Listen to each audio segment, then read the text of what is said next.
ಕ್ಯಾಲಿಫೋರ್ನಿಯಾದಲ್ಲಿ ಹಾಡು ಹಗಲೇ ಭೀಕರ ದರೋಡೆ, ಒಂದೇ ನಿಮಿಷದಲ್ಲಿ 15 ಕೋಟಿ ರೂಪಾಯಿ ಮೌಲ್ಯದ ಆಭರಣ ಲೂಟಿ.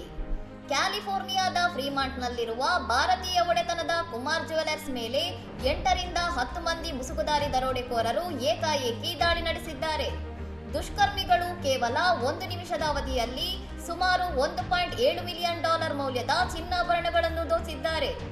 ಅಂಗಡಿಯೊಳಗೆ ನುಗ್ಗಿದ ದರೋಡೆಕೋರರು ಕ್ಷಣಾರ್ಧದಲ್ಲಿ 75% ಆಭರಣಗಳನ್ನು ಲೂಟಿ ಮಾಡಿದ್ದು, ಈ ದೃಶ್ಯಗಳು ಸಿಸಿಟಿವಿ ಕ್ಯಾಮೆರಾದಲ್ಲಿ ಸೆರೆಯಾಗಿವೆ.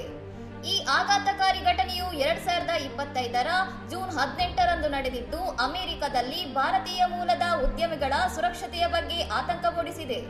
ದರೋಡೆಕೋರರ ತಂಡವು ಪೂರ್ವಯೋಜಿತವಾಗಿ ಈ ಕೃತ್ಯ ಎಸಗಿದ್ದು, ಸ್ಥಳೀಯ ಪೊಲೀಸರು ಪ್ರಕರಣ ದಾಖಲಿಸಿಕೊಂಡು ತನಿಖೆ ಚುರುಕುಗೊಳಿಸಿದ್ದಾರೆ. ಇನ್ನಷ್ಟು ಸುದ್ದಿಗಳಿಗಾಗಿ ನೋಡ್ತಾ ಇರಿ ಸೌರಂ ಟಿವಿ.